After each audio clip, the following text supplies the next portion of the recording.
Doni bones tardes, perquè ho serà. Bones tardes, bon demà i bon passat demà. I vull fer-vos dos dits de dues qüestions. Aquestes aules feministes parlen d'economia per totes les dones, totes, siguin feministes o no ho siguin. I això ho saben totes les dones, que el moviment feminista lluita per totes les dones. I per tant hem intentat fer dos blocs, tres blocs, perquè totes se sentin reflejades. Una és l'economia macroeconomia i microeconomia, l'altra són els interessos seriosos de les dones treballadores i l'altra són les dones joves, els reptes que tenen les dones joves. Hem decidit començar i acabar aquestes aules adreçades a les dones treballadores.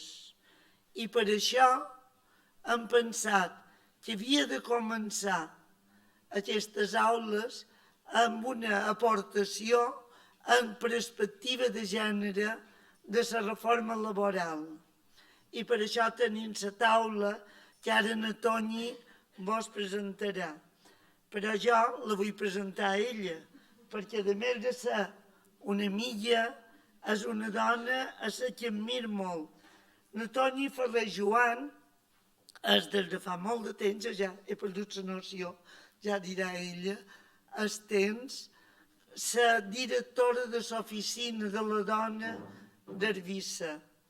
I des d'aquí estan atenent a les dones víctimes de violència masclista.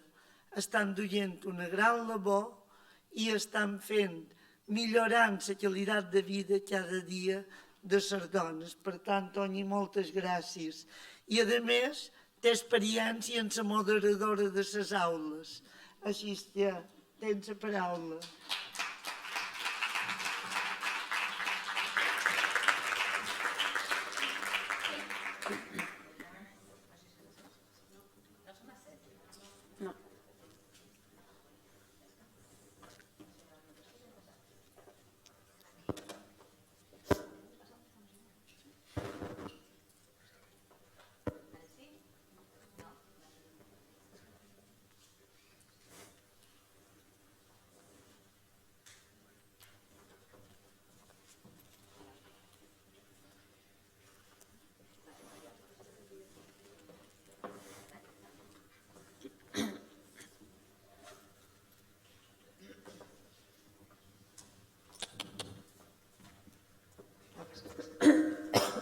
Bé, això és per no rompre tradicions, ja hem passat, vam començar igual.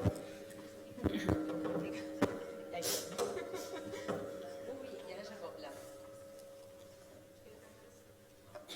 Ara... Perdoneu. És que ara...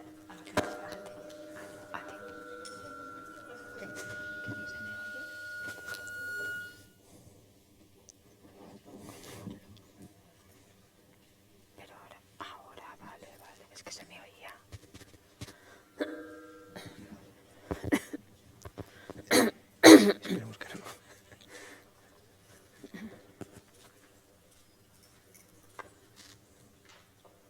Pero es que se supone que solo que me oyen cuando hablo. Que me oyen cuando hablo. O solo oyen nada que hablo. Pareix que ara sí. Sí, ara sí. Bé, per començar, el primer de tot, donar les gràcies a l'Institut Balear de la Dona per muntar aquestes jornades, i quan dic a l'Institut dic especialment a Anna Maria i a tots els tècnics que sé que han fet una gran enfeinada perquè es poguessin dur a terme i que poguéssim coordinar que cada una de les persones que avui pujarem aquí i que intentarem aportar tot el que puguem fer interessant pogués anar bé. Jo, sobretot això, sé que és molta feina, així que moltes gràcies, Maria, i moltes gràcies a tots els tècnics. És el tercer any de les jornades aquí feministes a Eivissa i em pareix que hem de donar l'importància al fet que des d'aquí, des de molts altres llocs també, però des del món feminista, estem donant una volta a l'esterme el que vol dir parlar de coses de dones. I de sobte estan parlant de coses de dones tan importants com una reforma laboral. Això fa anys no ens ho hauríem pensat.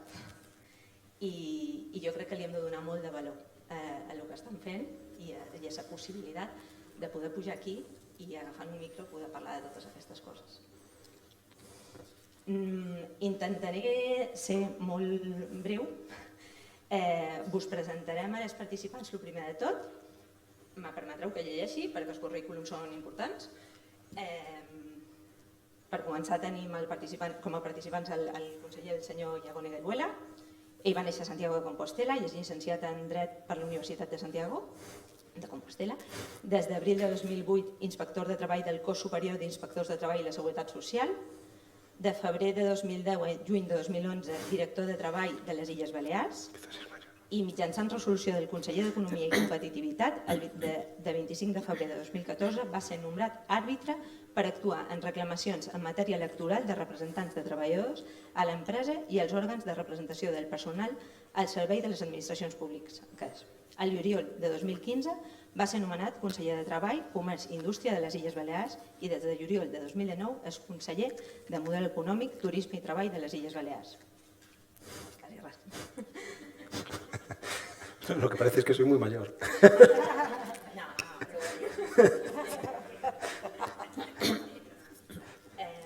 Al principi de taula tenim a la Dolores Tamargos, llicenciada en Ciències Econòmiques i Empresarials, sòcia fundadora en 2007 de l'Espai Dones Formenteres i ara n'és presidenta. Des del 92, professora de Persones Adultes de Formentera, consellera de Benestar Social, Joventut i Igualtat a la legislatura 2011-2015. La senyora Xesca Garí.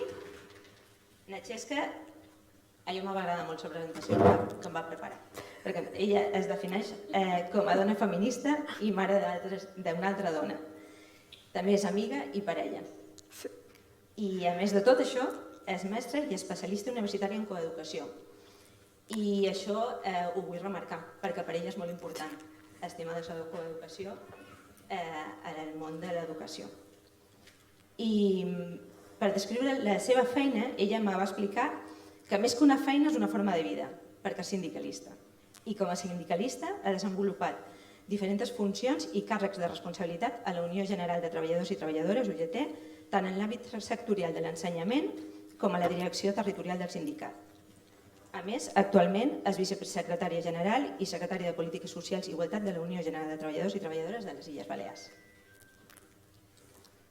La senyora Eva Cerderiña és diplomada en Magisteri i Treball Social, té un màster en Immigració i en Relacions Laborals, és tècnica d'inserció laboral, té el títol d'experta en dret de feina, així com en relacions laborals i sociologia a la feina.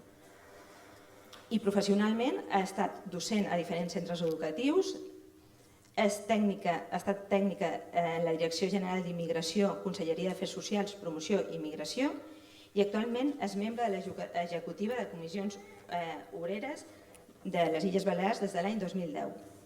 En aquest moment és secretària de Polítiques Públiques i Salut Laboral de Comissions Obreres, igualment i en representació de Comissions Obreres forma part de diversos organismes entre els que pot comptar el Consell Econòmic i Social, el Consell de Serveis Socials, el Consell de Salut Laboral de les Illes Balears, el Consell del Govern de la Universitat de les Illes Balears i la Mesa d'Habitatge i Consell de Dones. I per acabar, la senyora Mariví Mengual va fer estudis de mestre d'EGB i llicenciatura en Ciències de l'Educació. Treballa a Eivissa des del 1991. Va descobrir que el feminisme era un camí de coneixement i de militància molt empoderador i interessant, i a la legislatura 2007-2011 va ser regidora d'Igualtat de l'Ajuntament d'Eivissa. Actualment és la presidenta de l'Associació de Dones Progressistes d'Eivissa. Ja us coneixeu a totes i abans de començar la nostra taula volíem fer com a forma introductòria un vídeo molt curtet, és d'1 minut, per posar-nos a el joc de què parlarem ara a aquesta taula. Si podeu posar el vídeo.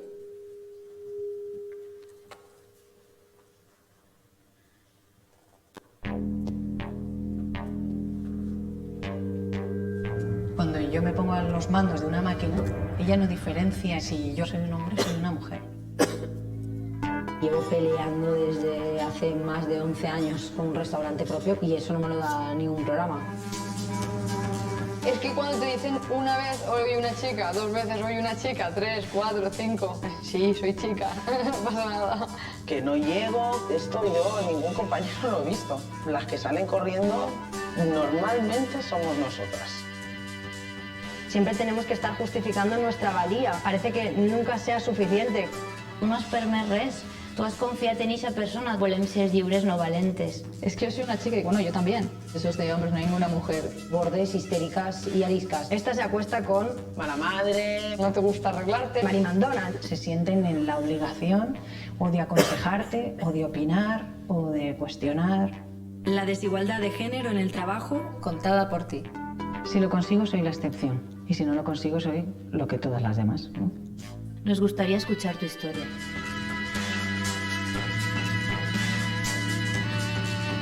Seguimos en la mesa.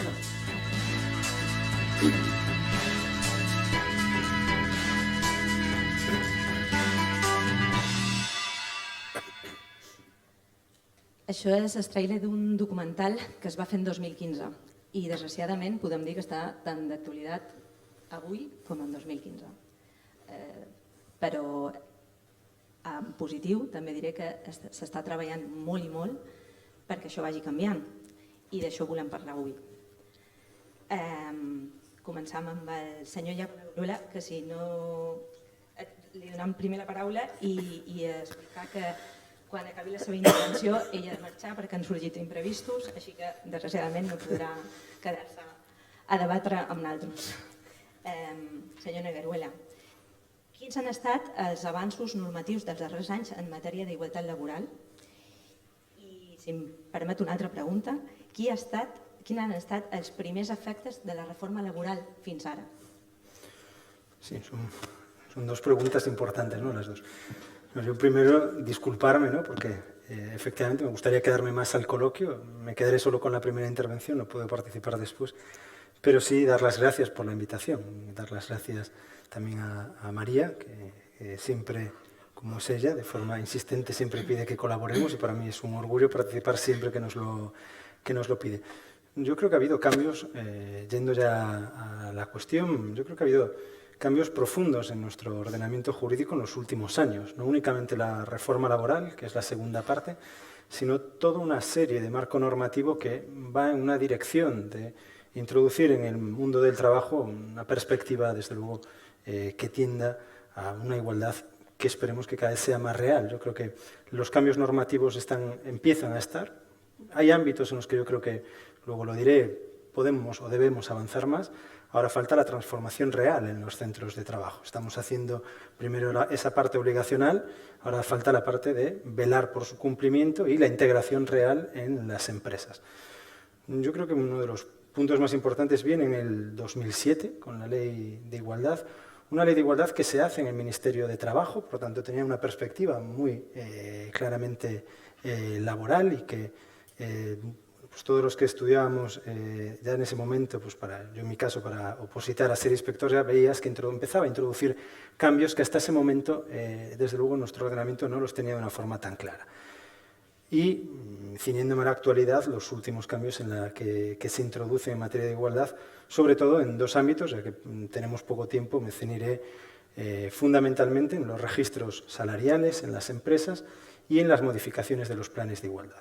Es cierto que la ley de 2007 era importante, pero faltaba acelerar esa transformación y se quedó corto en la obligatoriedad de los planes de igualdad. Somos un país que cuando no hay obligaciones, la parte de que sea potestativo no suele cumplirse tan fácilmente. Por lo tanto, yo creo que desde 2007 se vio que eran importantes los planes de igualdad, pero que quedaban muchas lagunas en su redactado y efectivamente no se consiguió, siendo realistas, que una integración real de la igualdad en la empresa. Si me permiten un símil, en salud laboral ha pasado muchas veces algo similar, cuando se hace la integración de los planes de prevención de riesgos y hemos tardado muchísimos años en su implementación. Yo creo que es un déficit que tiene nuestro mercado laboral a la hora de aplicar las normativas.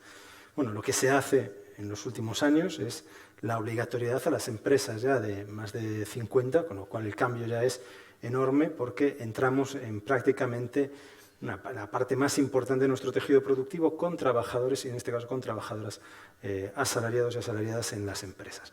Yo creo que eso yo creo que es una pieza fundamental que ahora tiene que empezar a rodar. No digo que con esto se haya conseguido porque ahora lo que viene es conseguirlo.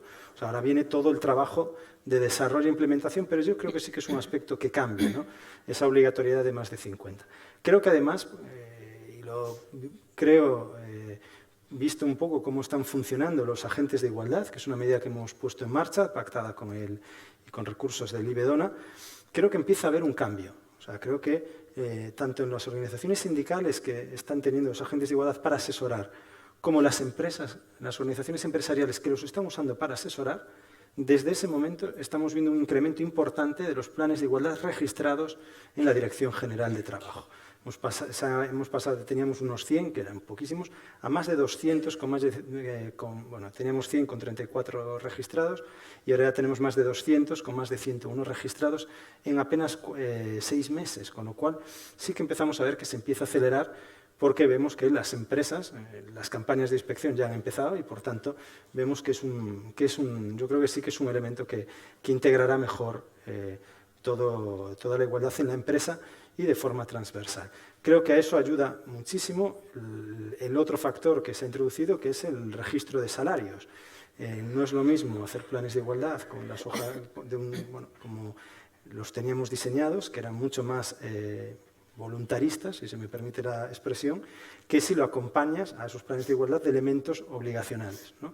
Entre los elementos obligacionales más importantes para mí de lo que se ha hecho es la obligatoriedad de los registros salariales. Creo que la obligatoriedad de los registros salariales también es un factor clave, porque muchas veces la discriminación hacia la mujer no viene en los salarios establecidos en convenio.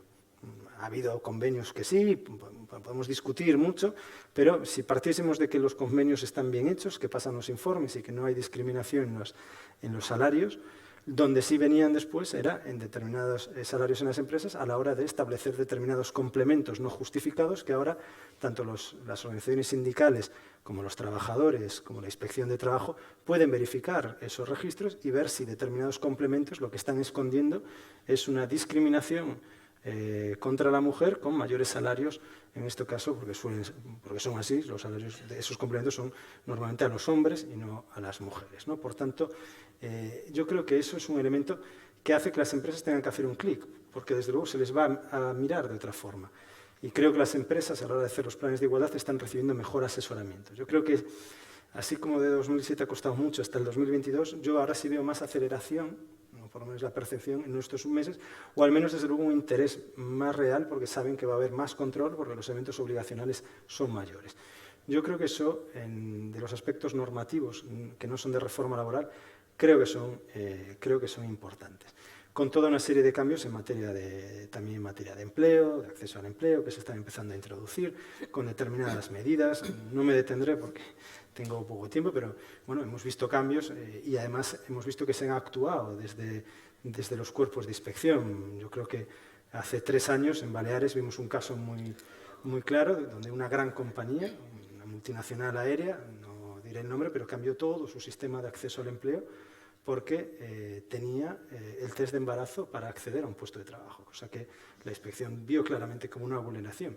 Eso fue hace 4 años. O sea, que una gran compañía se permita hace 4 o 5 años tener eso en su esquema de acceso al empleo, te dice también cómo está tu mercado laboral, ¿no? Cómo es claramente discriminatorio. Bueno, yo creo que desde ese momento es cierto que hay cada vez una mayor por lo menos vigilancia por parte de determinadas empresas de que esas cosas desde luego no pueden suceder en determinadas medidas y hay que introducir cambios para que eso no suceda. Si me ciño a la reforma laboral, para luego que me permitas decir donde yo creo que también hay que avanzar un poco más, en la reforma laboral sí que hay 2 elementos clave. Uno, que atacar la precariedad es mejorar los derechos de las mujeres en el mundo laboral. Al final, cuando decíamos que la precariedad suele tener cara de mujer, es que es real, tanto en temporalidad como en parcialidad. La reforma laboral ataca la temporalidad de una forma clara. Por tanto, las mujeres se benefician de ese ataque a la precariedad si hablamos de contratación. Creo que como la reforma laboral finalmente se ciñe fundamentalmente en contratación y negociación colectiva, los dos pilares fundamentales de esta reforma laboral pactada se han circunscrito a esos dos elementos, hay que decir que en esos dos elementos está funcionando. Yo creo que en Baleares, que tenía ahí las notas, espero a ver si me acuerdo de memoria, pero en Baleares teníamos hace unos 7 meses una tasa de temporalidad de en torno al 25% en las mujeres. Con los últimos datos está situada ya prácticamente en un 12,8%. O sea, se ha reducido desde un 25,4, creo, hasta un 12,8%. Es prácticamente reducir más de la mitad y por primera vez pasar a estar mejor que la media europea. No estamos ya en la media española, sino estamos en la media europea en temporalidad.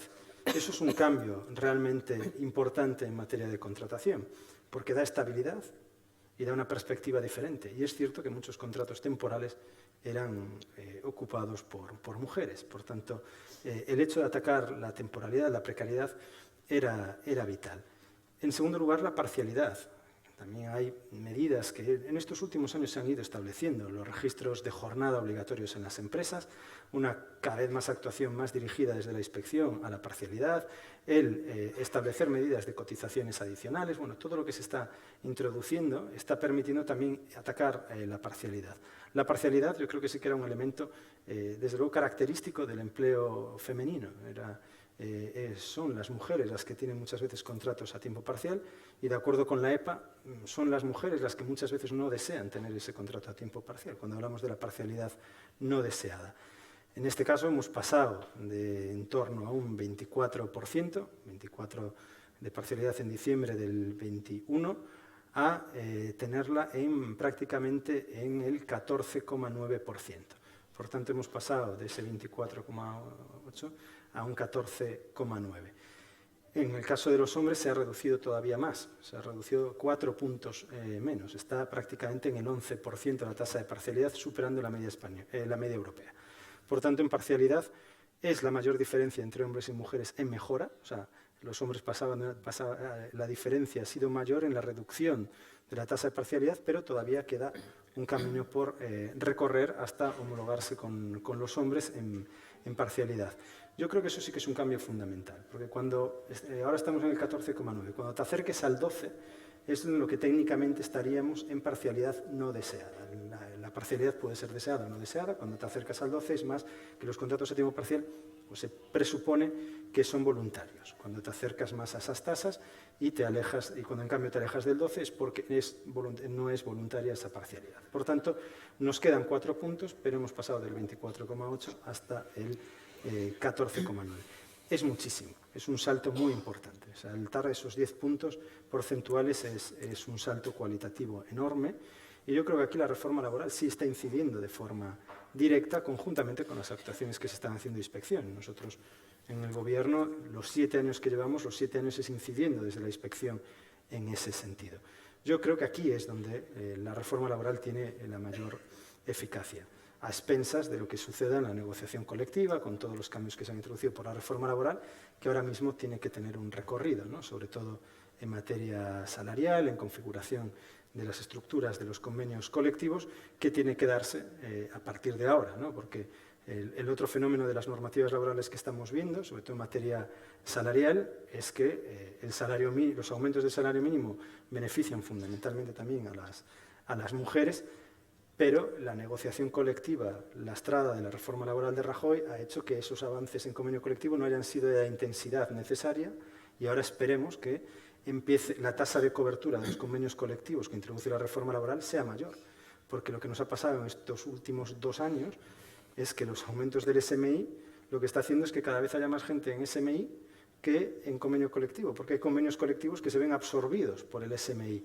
y esto incide enormemente en la mujer, porque muchos de esos convenios colectivos son convenios colectivos donde el tronco fundamental de la masa salarial es la mujer. Pasan convenios como el de limpieza, toda una serie de convenios colectivos que están muy cerca del salario mínimo y que ahora han sido superados por el salario mínimo, lo cual es un efecto que desde luego es un efecto no deseado. La negociación colectiva siempre tiene que estar por encima del salario mínimo para que funcione. Si el salario mínimo se va comiendo a los convenios colectivos, quiere decir que algo fallaba en nuestra negociación colectiva. Y eso era por la preponderancia de los convenios de empresa respecto al sectorial. Por tanto, el hecho de girarlos debe permitir que se empiece a avanzar y que cada vez se diferencien más, y debería beneficiar también a las mujeres porque suelen ser convenios colectivos más feminizados los que están más cerca del salario mínimo. Lamentablemente es lo que ha estado sucediendo en los últimos años, y todas las reformas que había hecho la derecha en materia laboral incidían de una forma más penosa y gravosa, además, en la mujer, de forma totalmente consciente por parte de la empresa, en determinadas multinacionales, en determinados sectores, muy asociadas a subcontratas, muy asociadas al proceso de externalización de servicios que propició la derecha. Por tanto, yo creo que aquí, con la reforma del artículo 42 en materia de subcontratación, que también afecta especialmente a la mujer, por eso que he estado señalando, creo que el tronco de la reforma laboral sí entrará a mejorar las condiciones laborales de las mujeres en el centro del trabajo. Y para ir terminando, porque creo que estoy ya casi ocupando el tiempo que me tocaba, sí me gustaría hablar también de lo que creo que también tiene que cambiarse más en la normativa laboral estatal, que es en materia de salud laboral. Porque si he hablado de acceso al empleo, y por tanto normativa de empleo, que es acceso al trabajo y evitar la discriminación en las ofertas de trabajo. Si hablamos de las relaciones laborales en la empresa, convenios colectivos, contratos de trabajo, temporalidad, precariedad, registros de jornada, registros de salarios, creo que el tercer tronco fundamental es la salud laboral en la empresa, ¿no? Podemos hablar del acceso, de las relaciones laborales en la empresa, de la salud laboral, podríamos hablar también de la salida de la empresa, pero no me voy a enrollar en esa parte, porque creo que sí que donde hay el mayor debe ahora mismo es en salud laboral. Creo que en salud laboral sí que hay que hacer un planteamiento de cambio, de transformación, e introducir la perspectiva de género de una forma clara. Creo que ahora mismo es el mayor debe que se tiene después de las grandes reformas establecidas y que benefician de forma fundamental a las mujeres. Lo digo por los cambios que se han hecho y que también nosotros hemos pactado con UGT y comisiones obreras aquí, que conocéis, que es pues, todos los cambios de la ley turística que van al límite de lo constitucionalmente aceptable, porque entramos directamente a regular salud laboral, cosa que teóricamente no podemos, pero que hemos intentado dar una vuelta para poder llegar a hacerlo, y es incidir en cómo es la salud laboral fundamentalmente de las trabajadoras del sector de la hostelería. Sí creo que aquí nos falta, y creo que por mucho que nosotros empecemos a hacer cambios, se visualice, se obligue a sustituir a las empresas o a que las empresas empiecen a pensar en la salud laboral fundamentalmente de las mujeres a la hora de planificar sus centros de trabajo, sus establecimientos y cómo son los hoteles y que se puede trasladar a muchos otros sectores, sí creo que en este caso falta una integración mayor. Y falta sobre todo en el reconocimiento de enfermedades profesionales. Creo que de forma clara, y lo he dicho muchas veces, no es admisible que la mujer, por el hecho de serlo, en determinados sectores, vayan a padecer una enfermedad profesional o un accidente de trabajo, con el agravante de que a lo mejor esa enfermedad profesional no es reconocida como tal. Y eso sucede ahora mismo en nuestro país. Yo creo que eso es un debe profundo que hay que modificar y que hemos conseguido avances como el reconocimiento de enfermedades profesionales del tercio superior de las mujeres. Simplemente se ha conseguido ese avance, no es simplemente, porque es un gran avance, pero se ha conseguido porque esas enfermedades estaban reconocidas como enfermedades profesionales en profesiones masculinizadas. Es decir, ya se consideraba una enfermedad profesional en otros trabajos.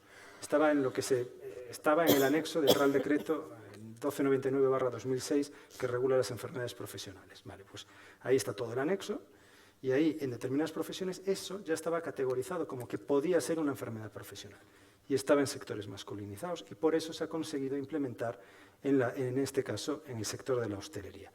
Pero las que no están incluidas ahí, es donde nos faltan más los avances, ¿no? Yo creo que toda la parte dorsolumbar, toda una serie de materias que faltan que se incluya. Por tanto, yo creo que se está avanzando muchísimo en muchos ámbitos y nos falta dar un mayor salto en salud laboral con esa inclusión, pero desde luego yo creo que la reflexión de hoy de las jornadas del análisis de las reformas laborales claramente positivo. Yo creo que se están consiguiendo grandes avances y nos falta seguir avanzando un poco más en alguna materia que esperemos que el Ministerio seguramente afronte, ¿no? Yo creo que, en todo caso, el cambio, solo con los porcentajes que he dado de la reforma laboral y la incidencia directa, demuestran que se va por la dirección correcta.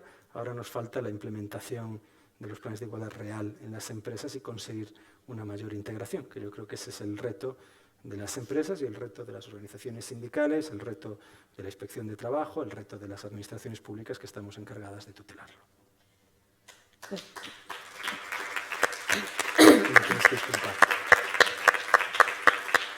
Pues muchas gracias, señor Negueruela, conseller.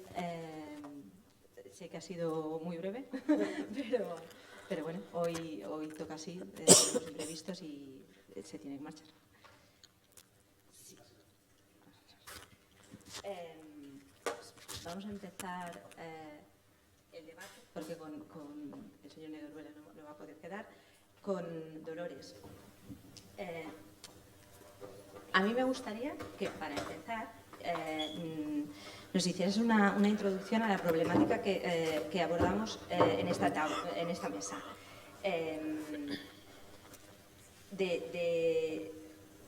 Toda reforma tiene como base unas necesidades, ¿no?, que se tienen que abordar. Y también que nos pongas al día en los conceptos que más tienen que ver con lo que vamos a abordar hoy aquí. Bueno, en principio es un honor haber sido invitada aquí a Aules Feministas y formar parte de esta mesa. No se te oye. Tenemos un problema de micro. No se oye. No. Se lo paso. Hola. También voy a necesitar el PowerPoint. Como soy profesora, necesito el PowerPoint también. Bien, es un honor, como he dicho antes, haber sido invitada a esta mesa redonda en las Aules Feministas, bajo buena compañía además, y es un verdadero placer. En principio voy a exponer unos conceptos: suelo pegajoso, techo de cristal y coste de oportunidad, y que tienen una incidencia esencial en la brecha salarial y que considero contribuirán a entender la importancia que tiene la reforma laboral en las mujeres, la sociedad y la economía. ¿Quién le hacía la cena a Adam Smith? Es el título del libro escrito por la periodista y economista sueca Katarina Schall. Bueno, os recomiendo leerlo. En este ensayo se enfrenta al gran mito económico configurado por el mundo contemporáneo y nos anima a acabar con el homo economicus de una vez por todas, para así poder vivir una economía de mercado real y no una sociedad de mercado, entre comillas, como estamos ahora.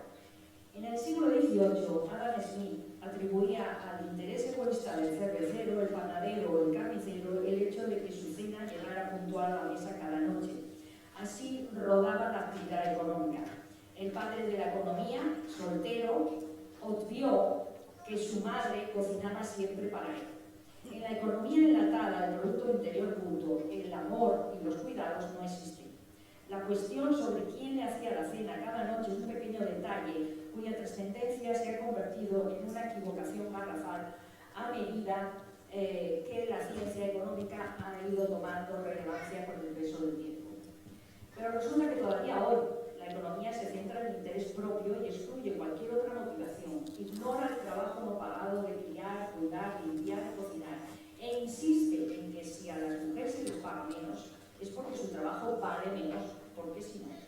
La economía nos ha contado una historia sobre cómo funciona el mundo y nos la hemos creído hasta el final, pero ha llegado el momento de cambiar esa historia.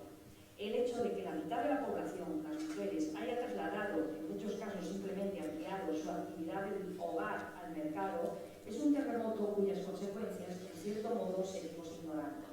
Como si la sociedad no hubiera comprendido nada al continuar como continúa, hechizada por el concepto de homo economicus, el ser racional, insensible, asexuado y el que se mueve exclusivamente por su interés personal, el que se emperra en exterminar aspectos de la realidad como la vulnerabilidad, la dependencia o la inseguridad.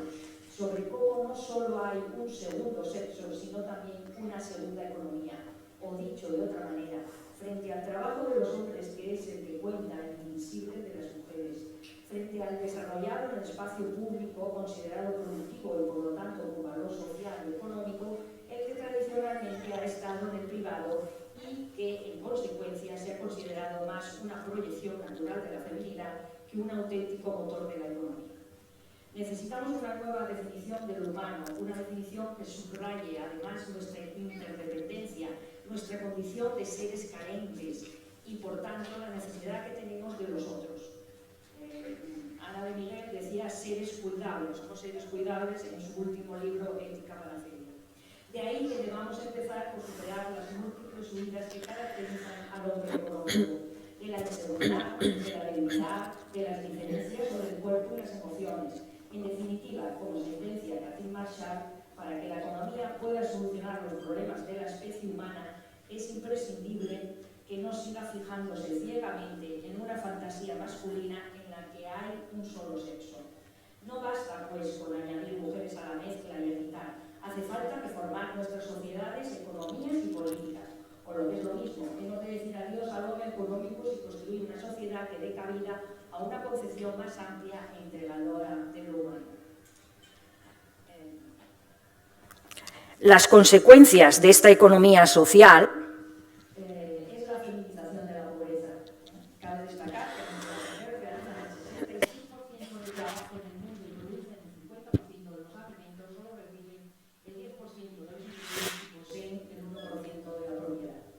Hay todo un sistema económico que se levanta sobre el trabajo invisible que desarrollamos fundamentalmente las mujeres en todo lo que tiene que ver con los cuidados, y esa división sexual del trabajo nos sigue responsabilizando de esos cuidados.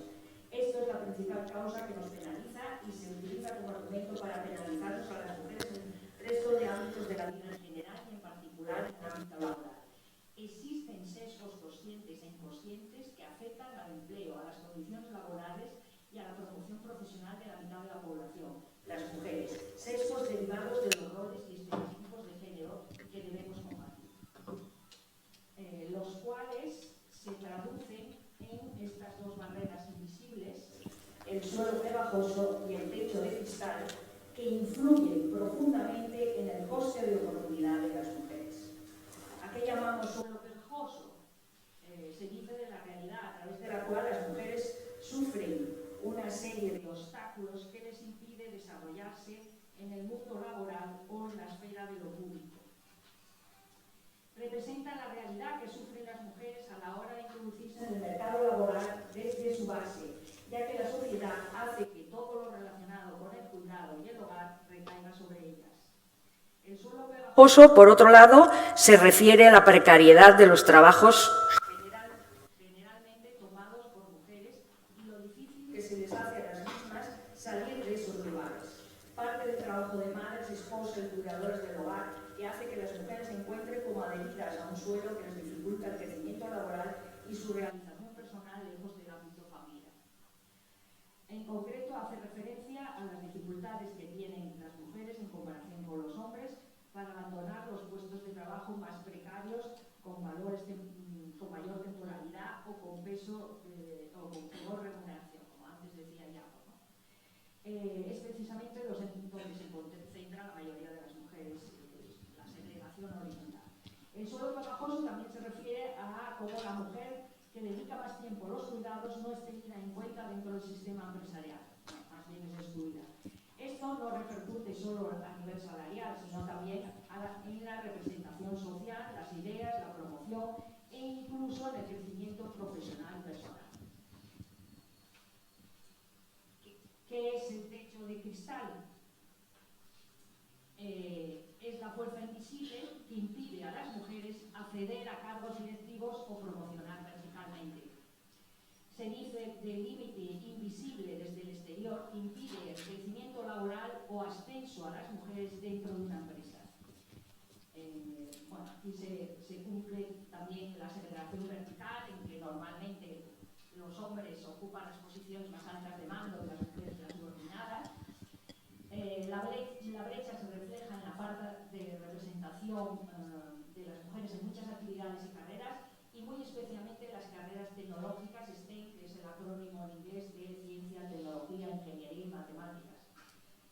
Incluso en las universidades hoy en día es difícil que haya muchas mujeres en estas carreras. La falta de referentes es lo que tiene, ¿no? Es un área con alta demanda en el mercado laboral actualmente y con mejores salarios y muy masculinizada. También en las organizaciones públicas y privadas, donde hay menos mujeres que hombres en niveles jerárquicos, se traduce en una falta de diversidad en la toma de decisiones. Aquí también tenemos el síndrome del impostor o fenómeno psicológico en que esas personas padecen son incapaces de aceptar que merecen lo que han obtenido como fruto de su trabajo. De esta manera, mientras el suelo pegajoso retiene a las mujeres en determinados puestos de trabajo como si de una especie de arenas movedizas se tratara, el techo de cristal bloquea sus aspiraciones profesionales como una barrera invisible instaurada por las construcciones sociales arraigadas durante siglos. Lo cierto es que ambas situaciones se retroalimentan. Si las mujeres asumen más responsabilidades familiares, no tienen la disponibilidad suficiente que requiere un cargo ejecutivo y, al mismo tiempo, si tienen mayores obstáculos para escalar en la estructura jerárquica del mercado de trabajo, terminan asumiendo puestos de trabajo más precarios. Este bucle laboral que sufren muchas mujeres no tiene por qué ser una constante. Sin duda, gran parte del problema del suelo pegajoso o del techo de cristal proviene de convenciones sociales fuertemente arraigadas que requieren de un necesario cambio cultural hacia la igualdad de género a través de políticas empresariales y gubernamentales adecuadas. Sin ir más lejos, si la brecha de género desapareciera, se añadiría al Producto Interior Bruto Mundial entre 12 y 28 billones, con B, de dólares en el 2025. Bueno, pongo una foto aquí del Consejo Europeo en que en 44 años se ha pasado de una jefa de gobierno entre 27 países a 6. Vamos lentas, ¿no? Bien, por último, el coste de oportunidad. El coste de oportunidad es el valor, medido o no en dinero, de aquello a lo que se renuncia cuando se toma una decisión. El coste de oportunidad está presente en cualquier decisión.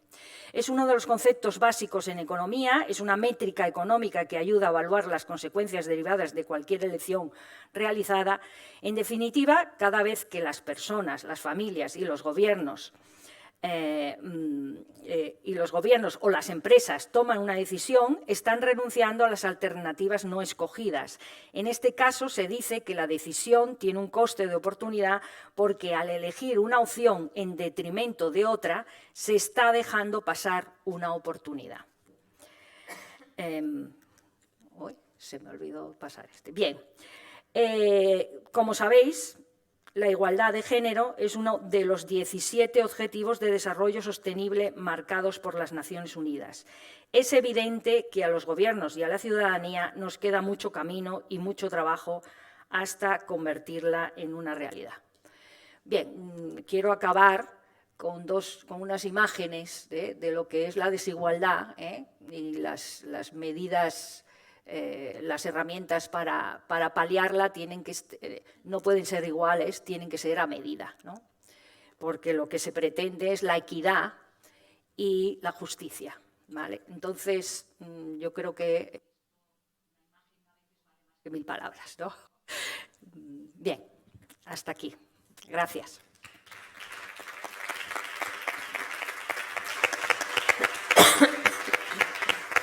Muchas gracias, Dolores. Sí, las imágenes, ¿no? La imagen que nos has dado hablaban por sí solas, sí. Xisca, el conseller ens n'ha fet 3 cèntims així de situació normativa, però ens podries fer un repàs de quines són les normatives que hi ha hagut que hagin afavorit i afavoreixin avui a l'àmbit laboral al món de la dona? Sí, gràcies, Toni. Ara se sent? Sí. No. No? Ara? Paro? Ara se sent? Gràcies. Ara? Ara sí. Sí, no? Sí, va. Bon dia a totes i a tots. Jo primer de tot vull dir que és un plaer ser aquí una vegada més en aquestes aules feministes i doncs les gràcies a Ana Maria Duran i a l'Assemblea de la Dona per haver comptat una vegada més en Conselh General de Treballadores i Treballadors per aquesta tercera edició de les aules feministes. És un plaer per nosaltres. com a sindicalista ocupada en combatre les injustícies que pateixen o que patim les persones més vulnerables de la societat, i dins d'aquest grup hi som les dones, considero necessari aplicar la mirada feminista a les polítiques públiques per tal d'arribar a la igualtat real, i estic ben segura que és de justícia i necessari fer una anàlisi de la reforma laboral i d'altres normatives en perspectiva de gènere. Tot i que centraré... Me sentiu? Sí? Sí. Tot i que centraré la major part de la meva intervenció en la reforma laboral, perquè és el tema d'aquesta mesa, també em vull fer 5 cèntims de les normatives, els decrets que hi ha hagut abans de la reforma en aquests darrers anys, perquè estan sent de vital importància per a les dones de l'àmbit laboral. Dic de vital importància perquè si les dones no tenim una feina amb un sou digne perquè cobreixi almenys les necessitats bàsiques per viure, difícilment poden tenir un projecte de vida o, el que és més greu, poder sortir de la violència masclista. I segueix havent tot tipus de bretxes entre les dones i els homes dins l'àmbit laboral. En la taxa d'activitat, en la taxa d'ocupació, en l'atur, en les jornades parcials, en els contractes a temps complet, patim segregació ocupacional i la bretxa salarial. A tot això també hem d'afegir l'assetjament sexual i per raó de sexe. I tota aquesta injustícia la patim solament pel simple fet de ser dones. Davant tota aquesta realitat tenim el negacionisme de la dreta i davant aquesta situació es necessiten mesures. Els governs de dretes neguen l'existència d'aquestes desigualtats, que són fruit del patriarcat, enfront dels governs d'esquerres que plantegen mesures i donen solucions. Pas a fer una breu explicació de les eines que tenim fruit del diàleg social, molt important, fruit del diàleg social per combatre aquestes bretxes. Quin efecte tenen les distintes normatives laborals en les dones? Primer de tot, volia destacar que el 2019 es va arribar a l'acord de la pujada del salari mínim interprofessional, reivindicació sindical també molt important. En la reforma laboral del PP, l'SMI era d'uns 625 euros. Aquesta reforma es va carregar l'ultraactivitat. Això vol dir que un conveni de queda quan deixava d'estar vigent. I hi va haver moltes persones treballadores del nostre país que van passar a cobrar 625 euros, ja que se les va començar a aplicar l'Estatut dels Treballadors, a no ser que haguessin signat un contracte que especifiqués un salari concret. Amb aquest acord, l'SMI va pujar un 22,3%, la qual cosa va suposar la baixada de la bretxa salarial, ho ha comentat abans el senyor conseller. Bretxa salarial que es manté al llarg de tota la nostra vida professional fins a arribar a un 34% en la bretxa en pensions. Per tant, patim bretxa de per vida. Aquesta baixada de bretxa és molt positiva, però la part negativa és que ens fa fixar que som les dones les que majoritàriament cobram el salari mínim interprofessional en el nostre país i que la precarietat en els nostres sous és lamentable, però sí que aquesta mesura va tenir un impacte de gènere. En segon lloc, un altre tema molt important que es va negociar va ser l'acord de pensions. Aquest acord revaloritza les pensions en la pujada de l'IPC mitjà anual, entre d'altres millores, però també va venir amb una pujada de les pensions mínimes. I també en el nostre país les pensions mínimes les cobran majoritàriament les dones, per tant també va tenir un impacte de gènere. En tercer lloc, vull destacar que es va aprovar també el Real Decret Llei 6/2019, negociat amb UGT i Comissions Obreres, diàleg social, que aposta per la igualtat laboral entre les dones i els homes i per la conciliació i la corresponsabilitat. A partir d'aquest Real Decret Llei hi ha hagut 2 desenvolupaments reglamentaris a l'any 2020, que són el Real Decret 901 de Plan d'Igualtat i el seu registre i el Real Decret 902 d'Igualtat Retributiva. Aquests 2 Real Decrets són la millor eina que tenim en aquests moments, ara mateix els sindicats, per abordar d'una vegada l'igualtat real en les empreses. En quart lloc, vull destacar que es va aprovar el Real Decret Llei 28/2020, que ha regulat el treball a distància o teletreball. Era molt necessària aquesta llei, sobretot per deixar clar que teletreballar no és conciliar. I no hem de permetre mai que les empreses ho facin servir com una mesura de conciliació. Però alerta amb el teletreball. El presencialisme en el nostre país està molt arrelat, no desapareix. I les dones, si no hi som, no existim. Si no ens veuen, desapareixem. Els homes poden desaparèixer però més. Així que, vives, no existim per la promoció dins l'empresa, pels plussos, no compten amb nosaltres per a projectes, així que hem d'anar alerta amb el teletreball. Les conseqüències que pugui tenir a les dones ens poden discriminar en les empreses. En quin lloc? Una altra mesura molt important que es va negociar ha estat l'acord d'ERTES, que ha protegit més l'ocupació de les dones que la dels homes, ja que durant tota la pandèmia hem estat més dones les que hem estat amb ERTE i n'hem anat sortint de més a poc que els homes. Per tant, aquesta mesura també va tenir un impacte de gènere. I passa a la reforma laboral. Si creiem que el 2022 pot ser un punt d'inflexió en el mercat laboral i sobretot en el de les dones, és per l'acord de la reforma laboral que hem aconseguit també en el marc del diàleg social, empresaris, sindicats i govern. Important, molt important el diàleg social.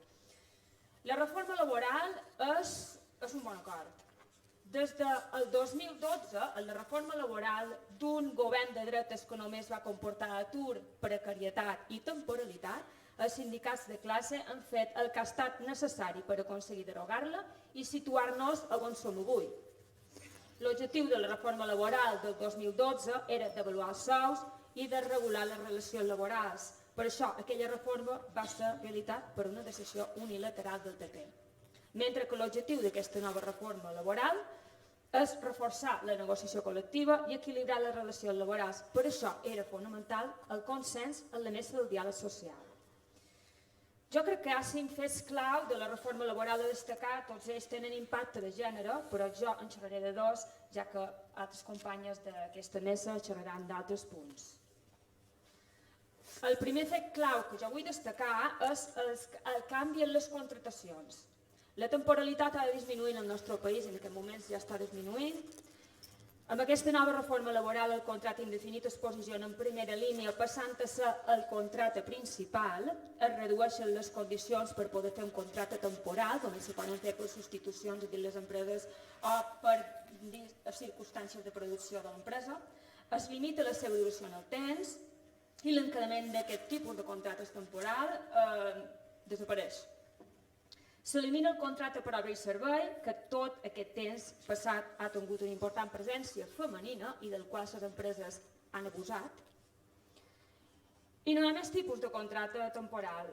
Tot això significa que se les ha acabat el xollo a les empreses que oferien contractes, disculpeu-me, contractes de merda, per donar cobertura a llocs de feina reals i continuar en el temps, per tant, han de ser contractes indefinits. També hi ha moltes dones ocupades en el sector públic i en aquest sector hi ha una important bretxa de temporalitat i també aquesta temporalitat està baixant.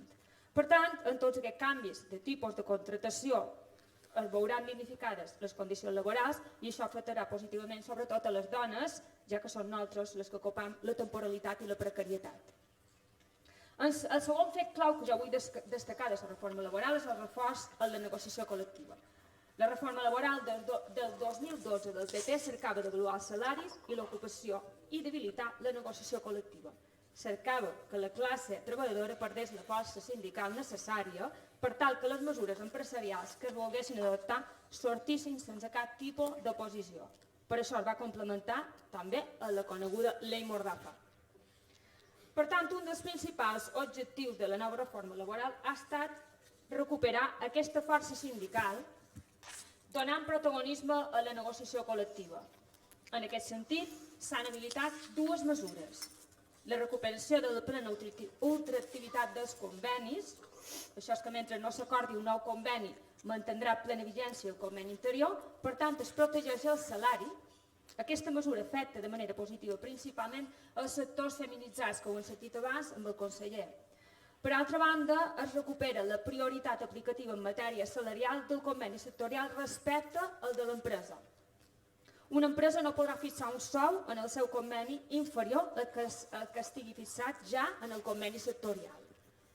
Abans, les empreses multiservei signaven convenis en condicions laborals per davall dels convenis sectorials.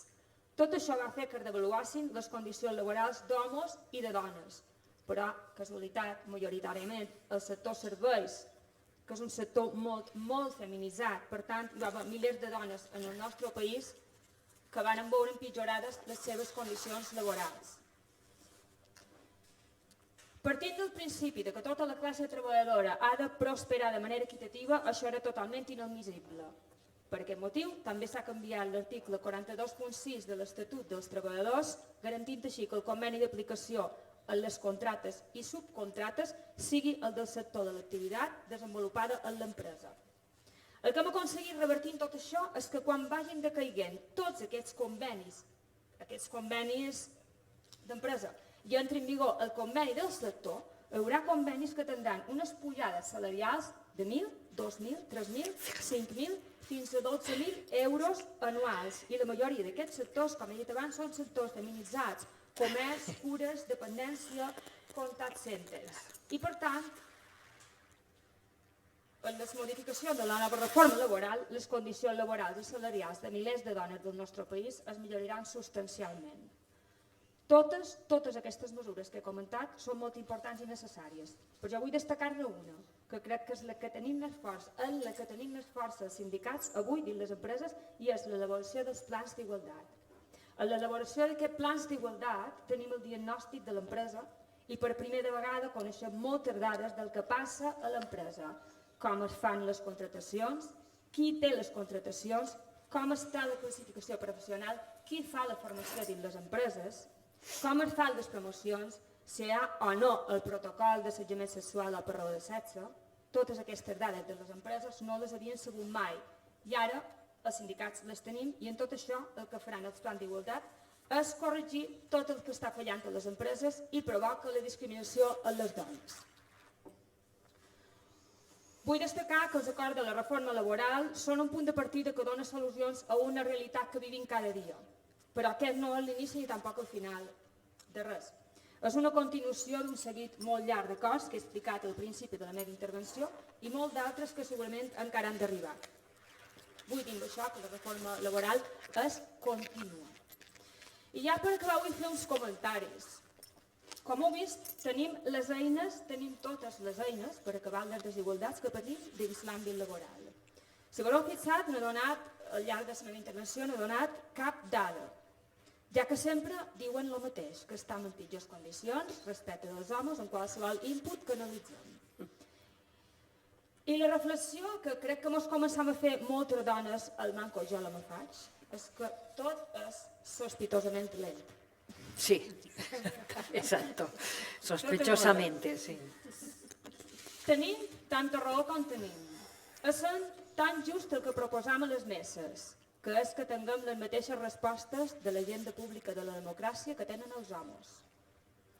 Particularment, el més important de tot en les nostres vides, que és la feina, ja que és la independència, és el sou, és la llibertat de tenir una vida pròpia. Ens comença a resultar ja francament desesperant i sospitós que avancem poc, molt a poc, i per poc que ens descuidem, involucionem. Per això la pregunta que me faig, i ho vull dir aquí, és que és aquest un problema de la vida laboral? Jo crec que totes i tots pensam que no. No.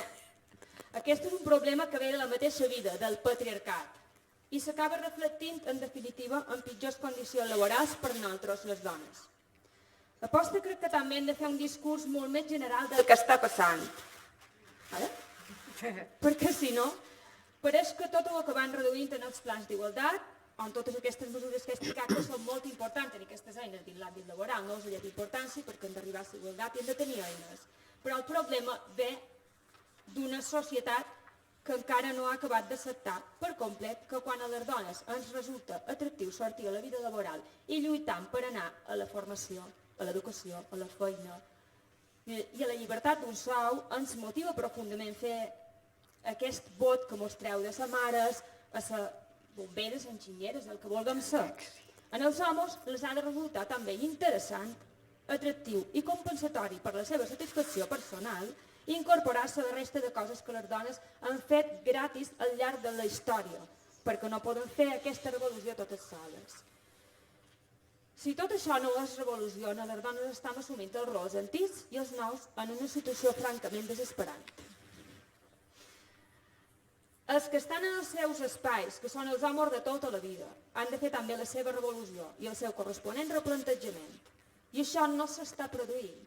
hi ha una asimetria grossa en el vot que nosaltres donem i el vot que no donen ells. La solució és fer feina des de l'educació, en la coeducació. Per vostè dic que crec tant en la coeducació, perquè crec que la coeducació és l'antídot contra el patriarcat i el masclisme, i per tant contra totes les injustícies que patim les dones. Gràcies per la vostra atenció.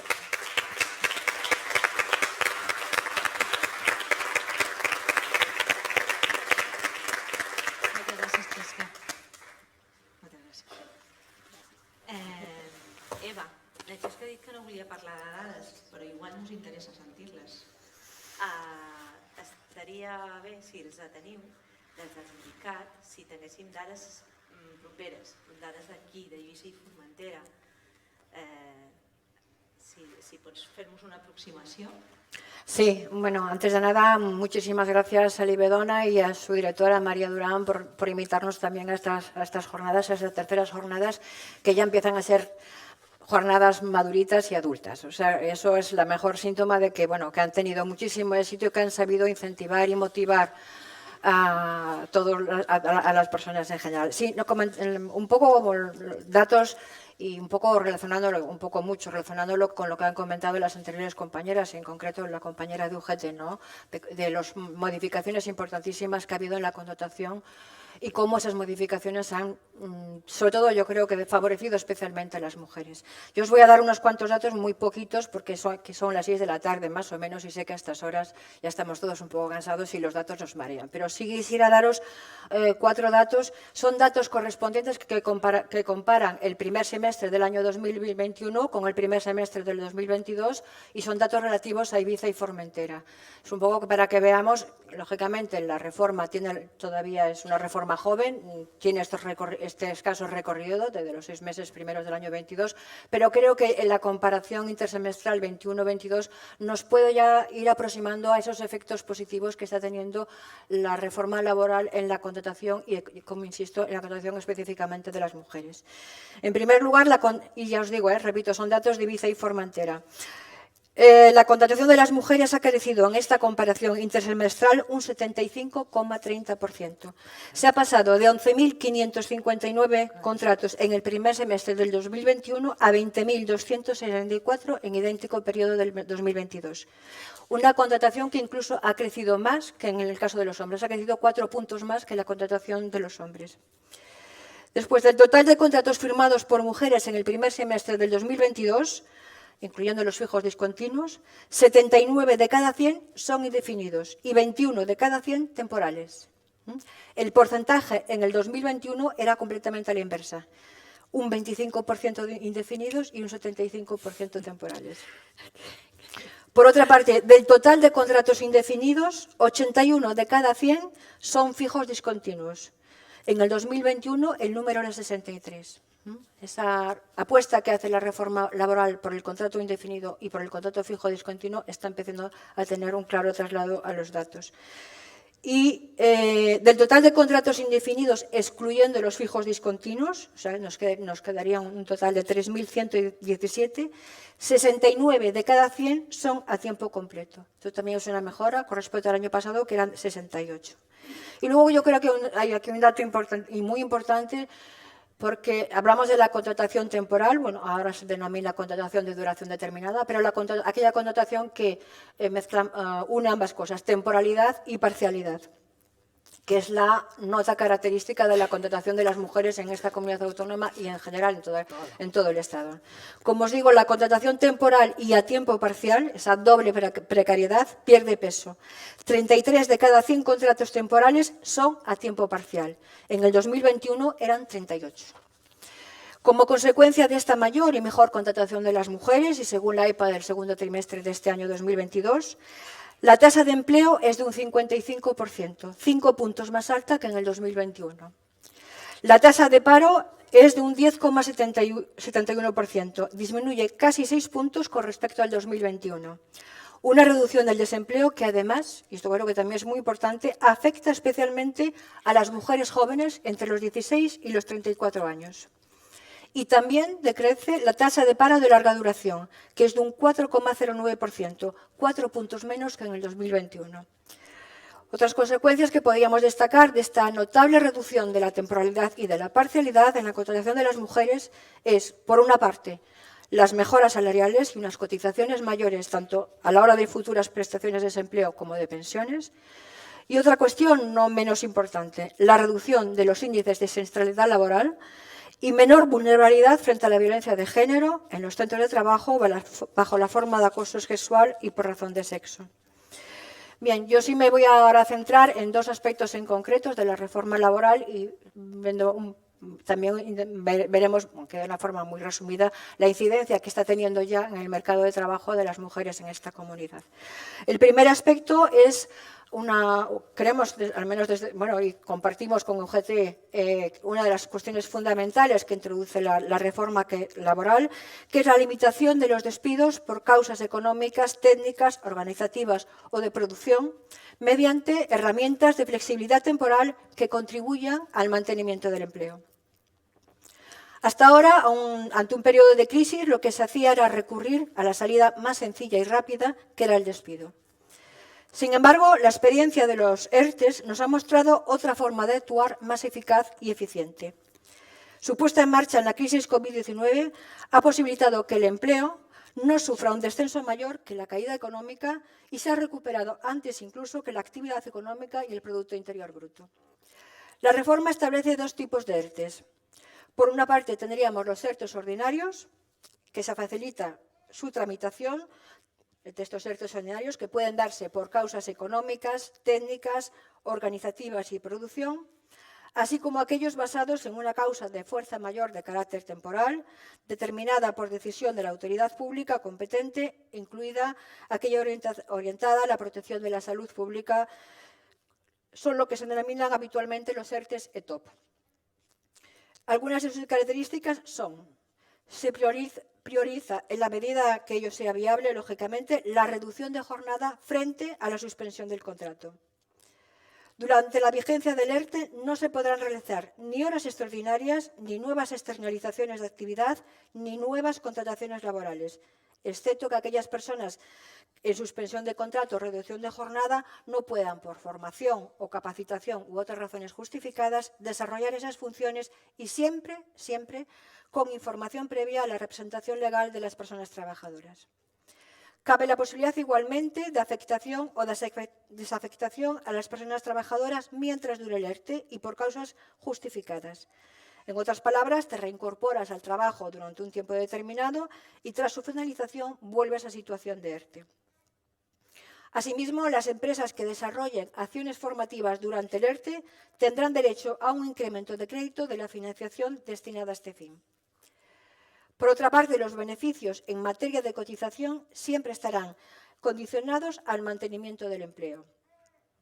Y por otra parte, las personas trabajadoras afectadas tendrán derecho a la prestación por desempleo.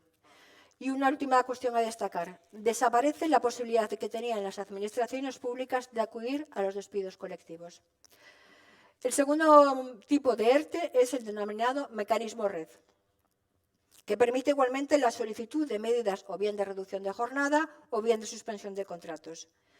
En este caso, para activarse, debe ser aprobado por el Consejo de Ministros y previamente es imprescindible informar a las organizaciones sindicales y empresariales más representativas.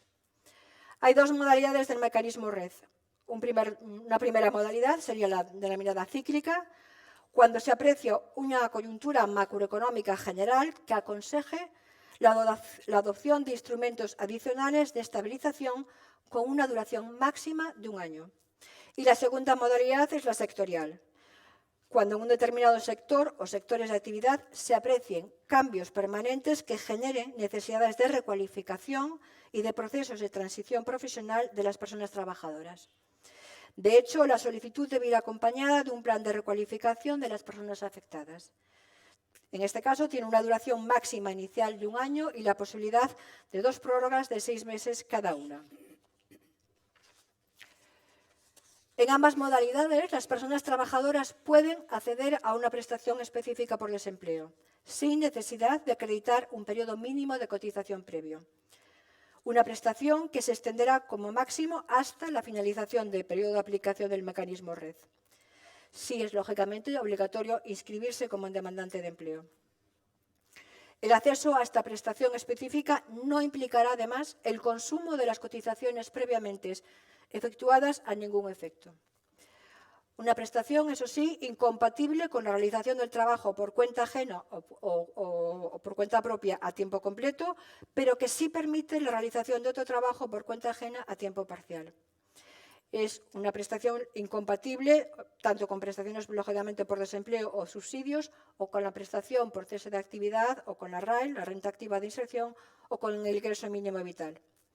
Por otra parte, se establecen exoneraciones en las cotizaciones a la seguridad social, pero eso sí, condicionadas al mantenimiento del empleo de las personas trabajadoras afectadas durante los 6 meses siguientes a la finalización del periodo de vigencia del expediente de regulación temporal de empleo. El mecanismo RED, además, puede afectar o a la totalidad o a una parte de los centros de trabajo que conforman la empresa. Son herramientas de flexibilización que afectan ya a un importante número de mujeres en nuestra comunidad. En Baleares, en mayo de este año, 65 de cada 100 trabajadores en ERTE son mujeres, en total 630. De este total, de cada 100 mujeres en ERTE, 44 están en suspensión de contrato y 57 con reducción de jornada. El segundo aspecto al que voy a comentar es el que introduce el Real Decreto 32/2021, es la reforma de los contratos formativos. Se establece una profunda modificación de estos contratos formativos hasta ahora vigentes. Así desaparecen los 3 contratos que hasta ahora estaban en vigor, que eran el contrato en prácticas, el contrato para la formación y el aprendizaje y el contrato para la formación dual universitaria, y se sustituye por un único contrato formativo con 2 modalidades. Una de las modalidades es el contrato formativo en alternancia, que tiene por objeto compatibilizar la actividad laboral retribuida con el correspondiente proceso formativo, bien en la formación profesional, en estudios universitarios o en un certificado de profesionalidad. La persona contratada debe realizar una actividad profesional directamente relacionada con la actividad formativa. Debe de contar además con 2 tutores, uno del centro educativo y otro de la empresa. Y es obligatorio un plan individual formativo elaborado por el centro con la participación de la empresa.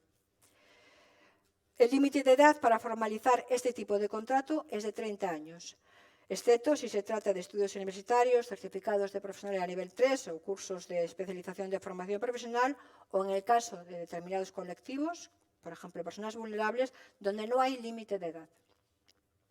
El contrato tiene que tener una duración de entre 3 meses a un máximo de 2 años. Otra novedad importante es que no existe periodo de prueba. El tiempo de trabajo efectivo debe oscilar entre el 65% el primer año y un 85% el segundo año. Y otra novedad es que se introduce el salario mínimo a percibir, el 60% el primer año y un 75% el segundo año, bien sobre la base del convenio colectivo o como mínimo del salario mínimo interprofesional. Ahora se permite la contratación a tiempo parcial, pero están prohibidas las horas complementarias y se posibilita por su parte el trabajo a turnos y en horario nocturno, siempre y cuando la naturaleza de la actividad lo precise.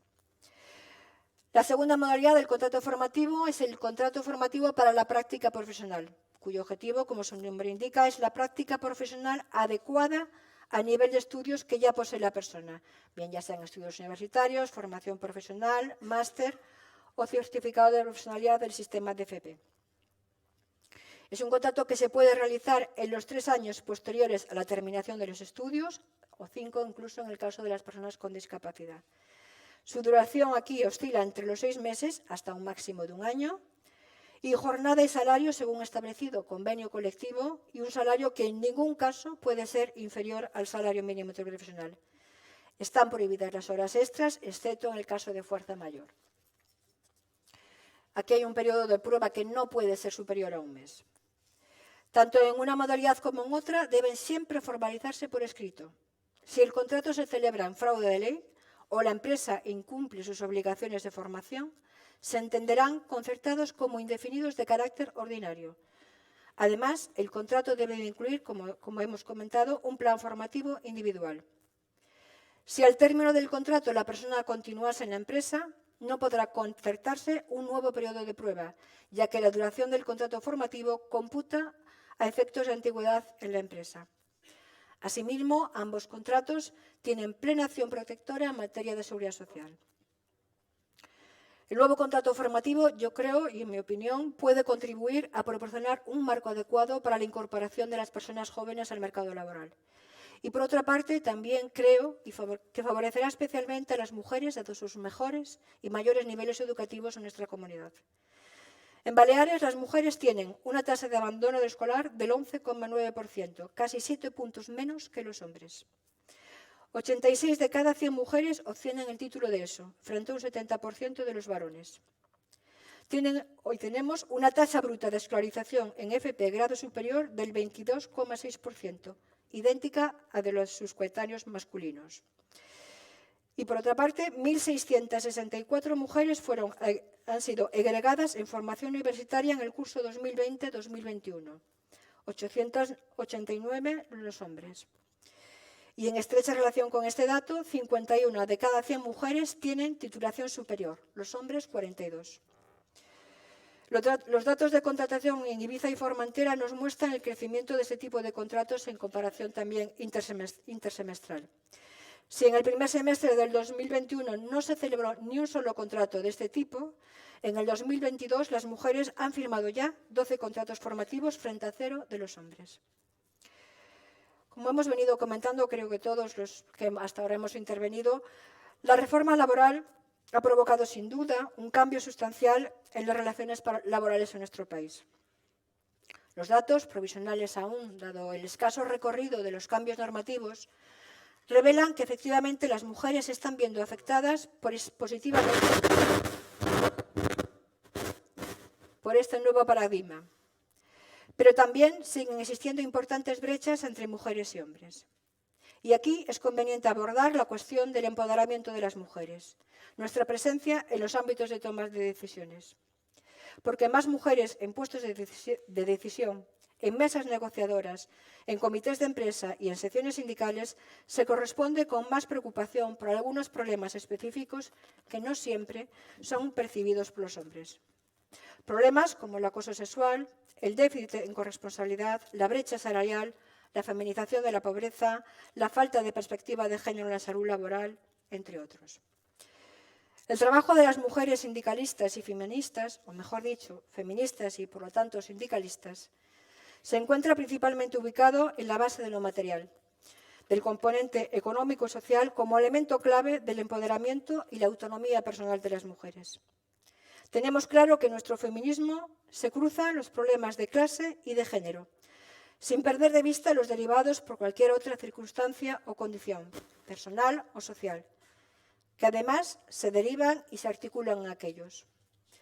No cabe duda de que el sistema productivo actual no resulta idóneo para que las mujeres podamos sentirnos no ya en igualdad de condiciones, sino tampoco protegidas, atendidas ni escuchadas. No estamos ante un panorama social y político propicio para conseguir esa transformación. Pero nosotras, las mujeres, si de algo sabemos, es de luchar, perseverar, resistir y vencer. Gracias.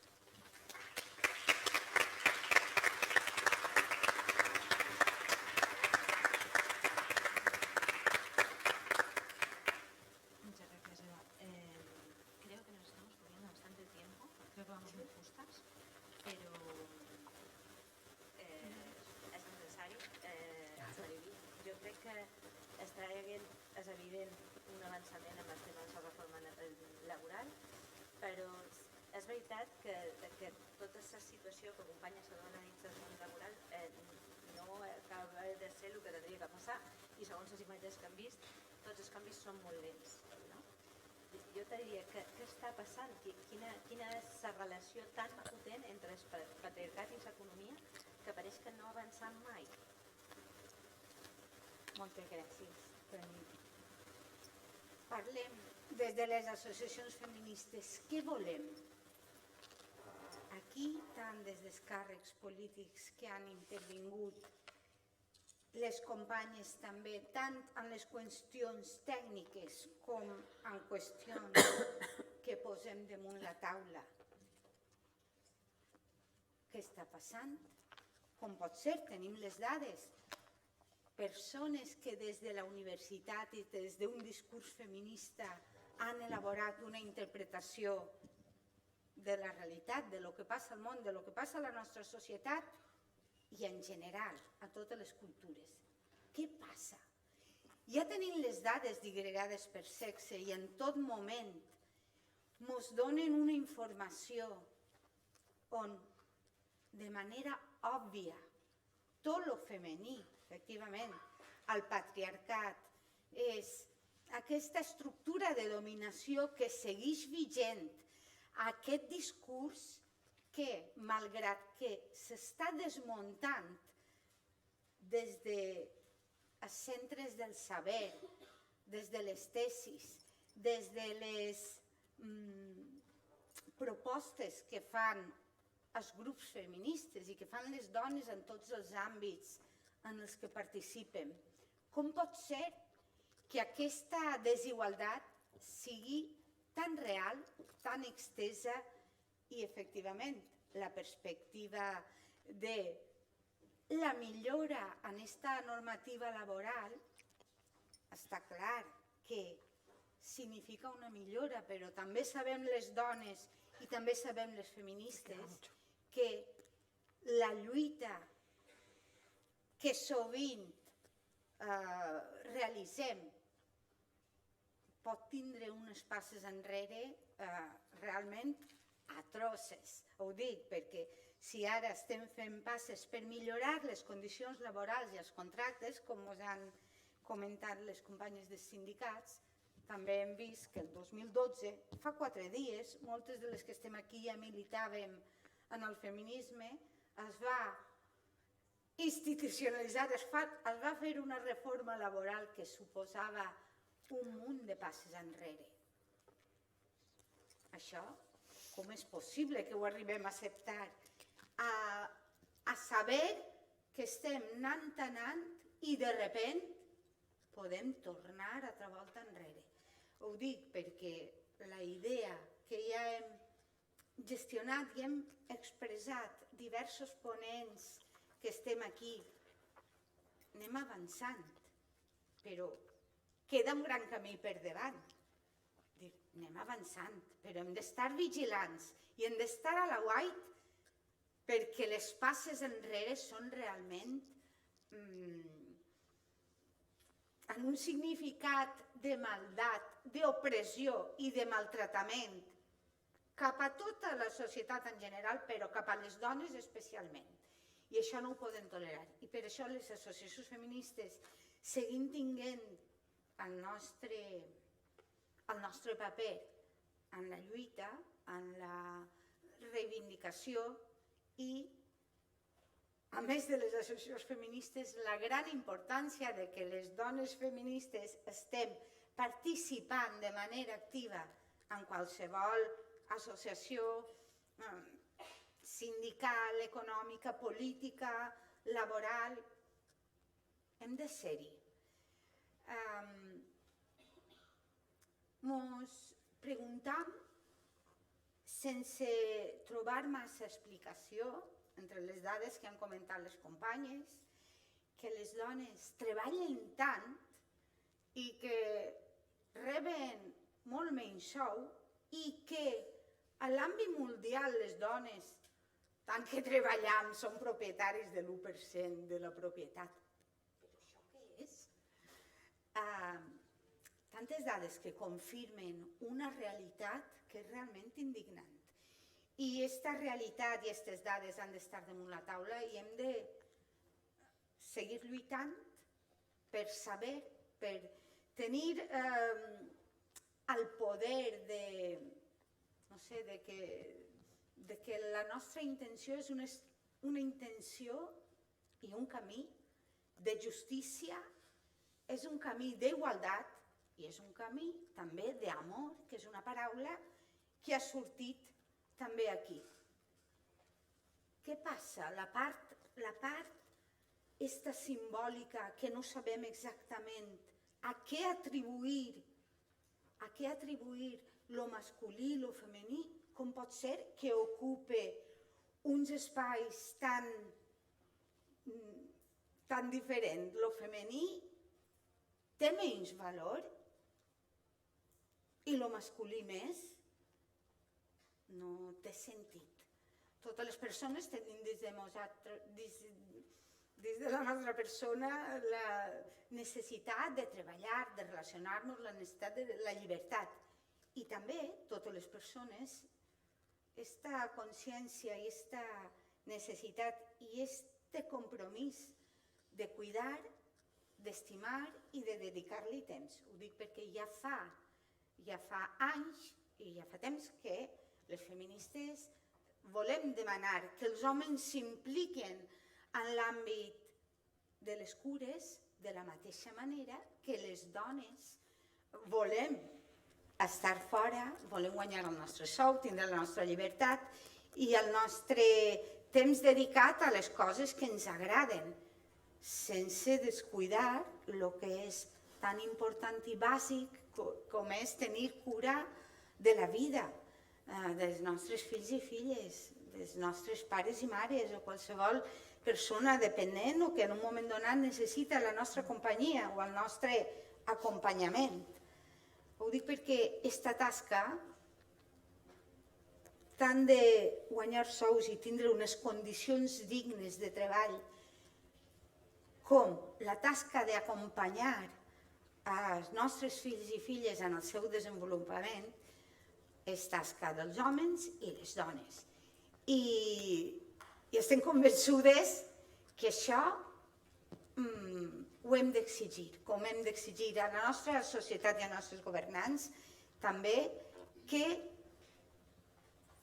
facin possible i porten a la terra, a part d'estos pensaments així, que dir, què passa, com pot ser que les dones, que els homes, com pot ser que a l'hora de la veritat, a l'hora de lo material, tinguem situacions tan diferents. Es necesaria esa ayuda de los gobiernos y del Estado. És imprescindible per anar fent camí en aquest camí d'utopia, que és una societat justa i igualitària, que tots i totes volem i que tots i totes contribuïm en la mesura de les nostres possibilitats. I jo crec que una cosa que jo crec que hem parlat alguna volta, no? És molt important que nosaltres parlem de la necessitat de tenir els mateixos drets que els homes, no? Però també és molt important parlar dels beneficis que porta per als homes començar a viure en igualtat, perquè realment són molts els beneficis també per ells i els hem de poder verbalitzar i els homes els han de poder conèixer, perquè per ells, com sempre han tingut menys valor, perquè com no hi ha hagut valor econòmic, és molt poc atractiu vendre a un home el tema de les cures. Entonces hem de poder explicar als homes què és el que ho fa atractiu. I fins i tot, Toni, també, sabent que els homes són intel·ligents, saben molt també... Todos. Investigar. Sí, saben investigar realment la realitat, però efectivament les coses, diguem, si en un patriarcat hi ha un tema que està més valoritzat i un tema que està més desprestigiat, és com si volguérem, a voltes el nostre rol també ens pot ser una presó per a les dones i per als homes per a no voler investigar altres maneres de viure que segurament, com tu suposes, i moltes et donaran la raó, són realment millores per a la vida de totes les persones, la vida de les dones i de la vida dels homes. Sí, de tener una buena vida, ¿no? Una buena vida, ¿no? La bona vida i la vida bona per a totes les persones. La vida buena, claro. I homes i dones, tant de bo aquest camí el saberem fer junts i ens implicarem en el compromís tots igual. I ja diguem que no sabem ja si demanar o si exigir. Com pot ser que no esteu aquí, al nostre costat, en primera línia, fent força perquè sabem El que la millora androcentrisme. la volem tots i totes. A lo mejor una de las claves la puede tener Dolores cuando comentaba que el trabajo de las mujeres no se valora ni dentro ni fuera de casa. Entonces, como es un trabajo que no se valora, no resulta atractivo para los hombres tampoco.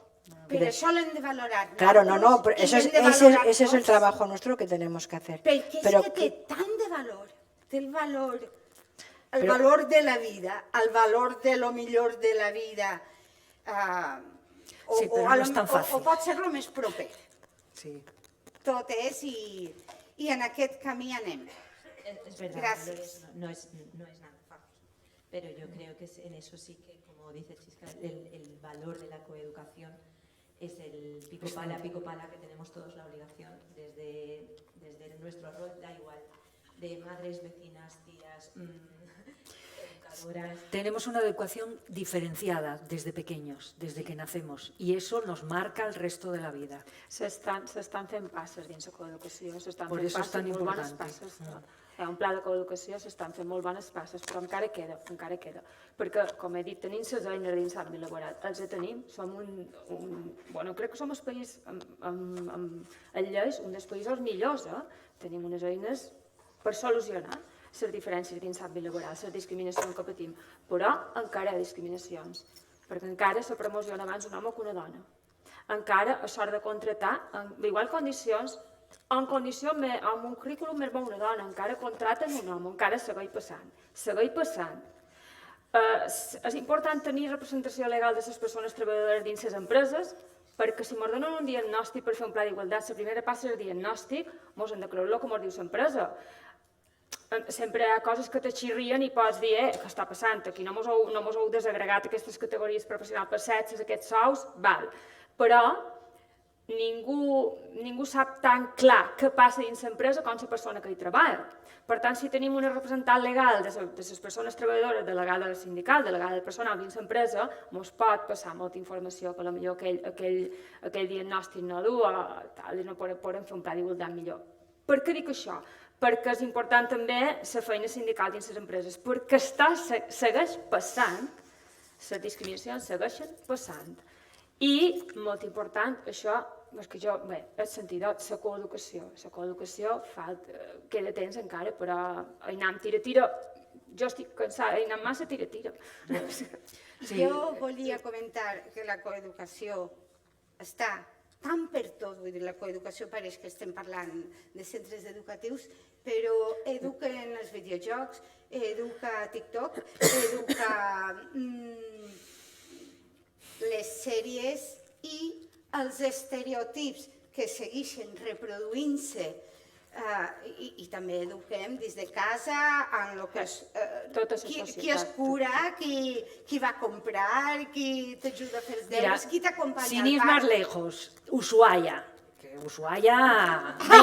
Bueno, Ushuaia es uno detrás de otra. Tú llegas y ves una foto de una mujer tirada en el suelo, igual que cualquier otra cosa. O sea, esas fotos, esos anuncios en que sale una mujer tirada en el suelo, los tíos siempre salen derechos, interesantes, no sé qué. Las mujeres tiradas en el suelo. No se sabe por qué tiradas en el suelo. Eso es ¿Qué estás transmitiendo con esto? ¿Qué desprecio estás transmitiendo? O sea, tú como una compra más, ¿me entiendes? Ahí, tirada en el suelo.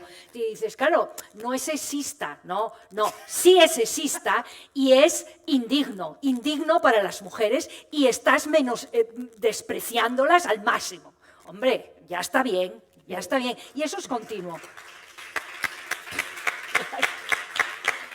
Tu que tens una visió així molt crítica Bé, hauríem d'anar acabant, em sembla. És veritat que teníem molts de temes de què parlar, perquè la reforma és molt nova i teníem que posar-nos al dia moltes coses. Us dono les gràcies perquè ha estat en moltes coses una classe. Us dono les gràcies perquè ha estat un gust fer-ho amb vosaltres. Gràcies a tu. A vosaltres. Fins aquí aquesta taula rodona i fins l'any que ve. Molt bé. Aquí estaremos. Gràcies, Toni. Gràcies.